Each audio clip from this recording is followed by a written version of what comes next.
Look at any photo of a British Prime Minister standing next to an American president. You'll see it, that subtle, persistent dynamic of senior and junior partner.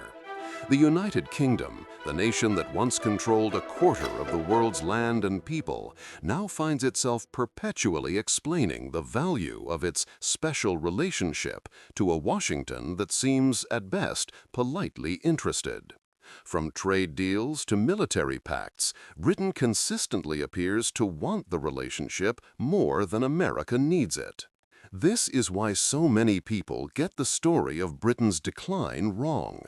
The common wisdom is that World War II, a noble fight for freedom, simply exhausted the empire, that the cost of defeating fascism was the price of its global power.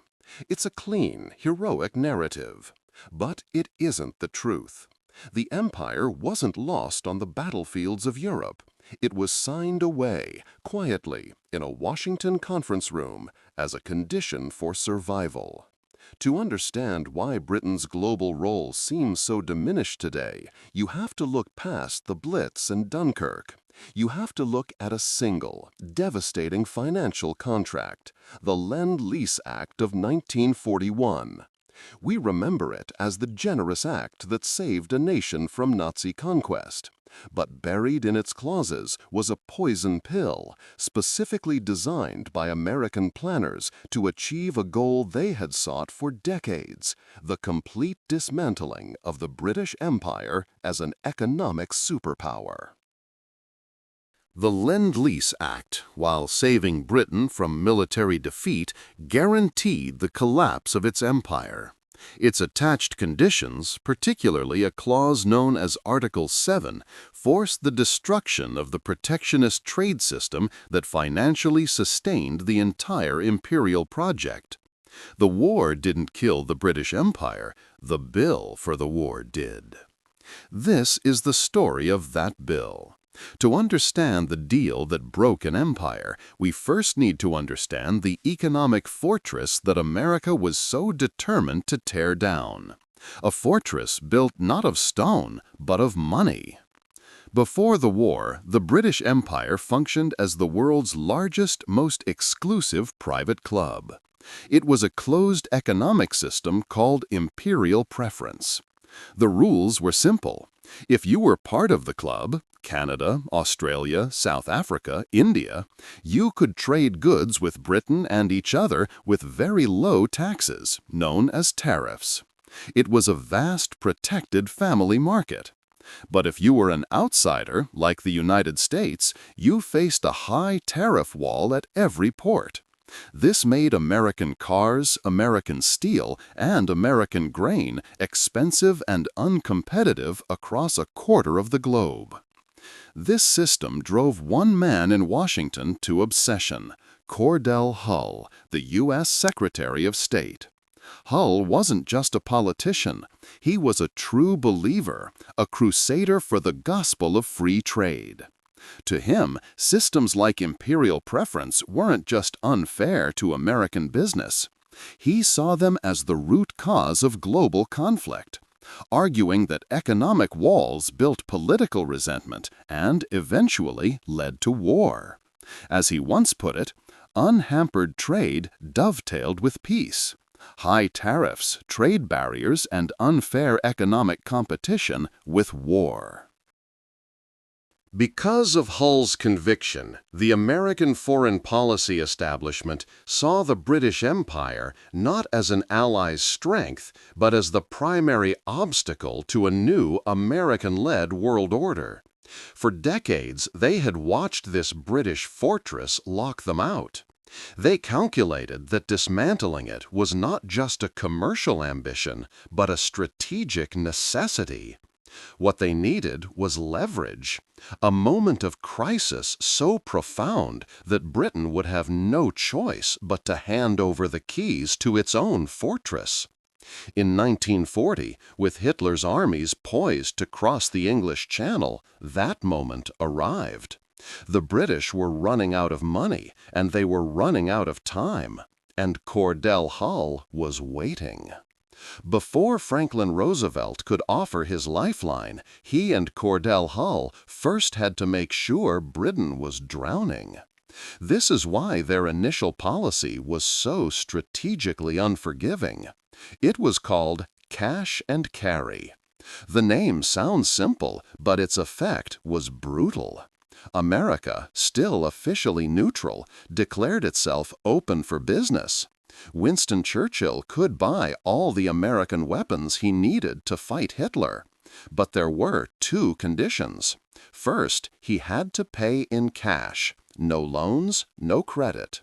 Second, he had to transport it all on his own ships, braving the U-boat-infested waters of the Atlantic. This policy was the first turn of the screw. It forced Churchill into a desperate global fire sale. He began liquidating centuries of British overseas investments, stocks in American companies, railroads in Argentina, factories across the world, all sold off at bargain prices to raise hard currency. Gold bullion, the nation's last resort, was secretly loaded onto warships and ferried across the ocean. The drain was relentless. By late 1940, Britain was spending the equivalent of tens of millions of dollars a day. The British Treasury informed Churchill that soon they would be scraping the bottom of the barrel. This was not an unintended consequence. It was the entire point. The cash and carry policy was designed to bleed the British Empire of its wealth, to strip it of the financial reserves that had sustained it for generations. Only when Britain was truly bankrupt, with its back against the wall, would it be desperate enough to accept the terms America was about to offer. With Britain on the verge of financial collapse, Franklin D. Roosevelt unveiled his masterstroke. He knew the American public was wary of another European war, so he sold his new plan with a simple neighborly analogy. "Suppose my neighbor's home catches fire," he explained in a press conference, "and I have a length of garden hose. I don't say to him, 'Neighbor, my garden hose cost me $15, you have to pay me $15 for it?' I just want to get my garden hose back after the fire is over." The plan was called Lend-Lease. It sounded like simple generosity. America would lend Britain the weapons it needed, and they could be returned or replaced after the war. It was a brilliant piece of political theater, but it concealed a devastatingly high price. Buried deep in the legal text of the agreement was a single paragraph, Article VII. This clause was Cordell Hull's life's work made manifest. It stipulated that in return for American aid, Britain must agree to the elimination of all forms of discriminatory treatment in international commerce. This was carefully crafted diplomatic language for a single, non-negotiable demand. Britain had to tear down the walls of imperial preference. This is where the real cost of survival was revealed. The garden hose came with a hidden noose. To get the tanks, ships, and planes they needed to stop a Nazi invasion, Churchill had to formally commit to dismantling the very economic system that made the British Empire financially viable. Cordell Hull had finally achieved his goal. He had used Britain's moment of maximum desperation to secure, on paper, the end of the world's largest economic bloc and the dawn of a new American-led order of global free trade. The choice was stark: military defeat at the hands of Germany or economic surrender to the United States. Churchill, with no other option, took the deal. The deal was done. To the British public, Winston Churchill sold the war effort as a heroic struggle, a defiant stand against tyranny fueled by blood, toil, tears, and sweat. The narrative was one of allied brotherhood, of two great nations united in a noble cause. This is the story we remember. But behind the closed doors of the Treasury, the mood was not triumphant. It was funereal. This is because the men who actually read the fine print understood the catastrophic trade they had just made. Chief among them was the brilliant economist John Maynard Keynes, Britain's lead negotiator. While Churchill fought a military war against Germany, Keynes was fighting a financial war against the United States. And he knew he was losing. He saw the Lend-Lease Agreement not as a lifeline, but as a straitjacket. Keynes described the American negotiators as having a single fixed objective, the dismantling of the British Empire. He wrote with despair that the Americans were determined to pick the eyes out of the British Empire. He understood that Article VII wasn't a minor clause. It was the entire point of the deal from Washington's perspective. The public heard speeches about shared destiny. Keynes heard the cold, hard calculus of a rival power using Britain's desperation to shatter its economic defenses. The decision to sign was a financial Dunkirk. Just as the military evacuation from France saved the British Army by abandoning its equipment, Lend-Lease saved the British nation by formally sacrificing its empire. Churchill and Keynes knew exactly what they were doing. They were trading the crown jewels to save the crown. The public was rallied for a war of survival. The leadership had just signed the terms of an economic surrender. For 5 long years, Britain fought. It bled, it sacrificed, and it won. When the war in Europe ended in 1945, a wave of exhausted relief washed over the nation. The threat was gone. But the American garden hose was still running, supplying the food, oil, and materials needed to keep the country afloat and its global military presence intact. The British government assumed this support would be phased out gradually, allowing them to get back on their feet. They assumed wrong. On August 21, 1945, just 2 days after the surrender of Japan, President Harry Truman signed an order. The message was blunt. Lend-Lease was terminated immediately. The tap was turned off overnight. The consequence of this move was a strategic masterstroke. It plunged a victorious but bankrupt Britain into a new, immediate crisis. The country was still supporting millions of soldiers overseas. Its cities were rubble. Its factories were shattered. Without American supplies, Britain faced what Keynes called a financial Dunkirk, this time without a war to justify it. Britain was suddenly, terrifyingly, insolvent. This is how the United States forced the issue. By cutting off the aid so abruptly, Truman ensured Britain had no choice but to come back to Washington, hat in hand. John Maynard Keynes was once again sent across the Atlantic, but not as the representative of an Allied power. He was now a supplicant, forced to beg for an emergency loan to prevent his country from starting. The bill for survival had come due, and the Americans used this new crisis to ensure that the promise made in Article VII, the promise to end the empire's economic system, would finally be kept. John Maynard Keynes, the most famous economist in the world, arrived in Washington in late 1945 not as a peer, but as a beggar. His health was failing, and his country was on the verge of collapse.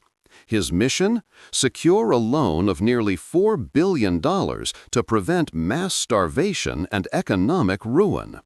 The Americans, led by Treasury Secretary Fred Vinson, knew they had him cornered. They agreed to the loan, but it came with a price Keynes knew would be fatal.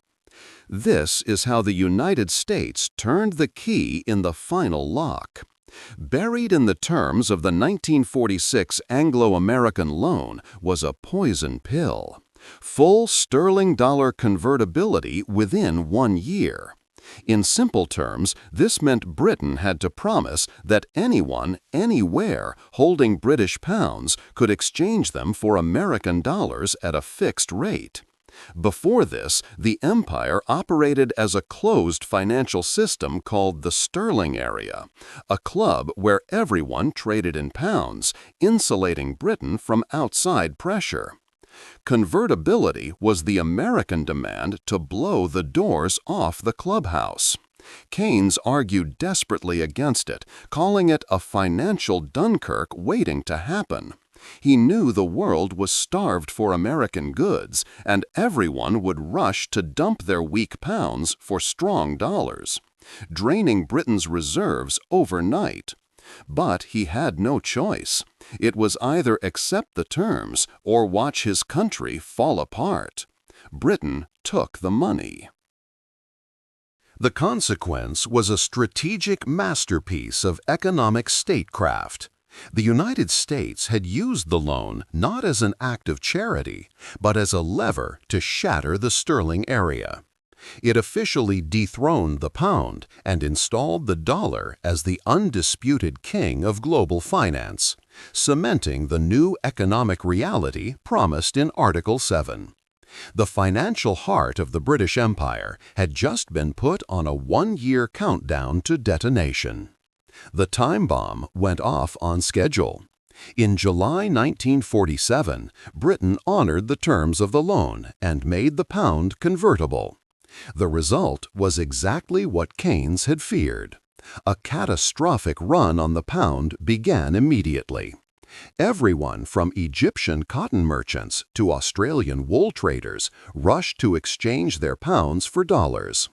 In just 5 weeks, over $1 billion, a quarter of the entire American loan, vanished from Britain's reserves.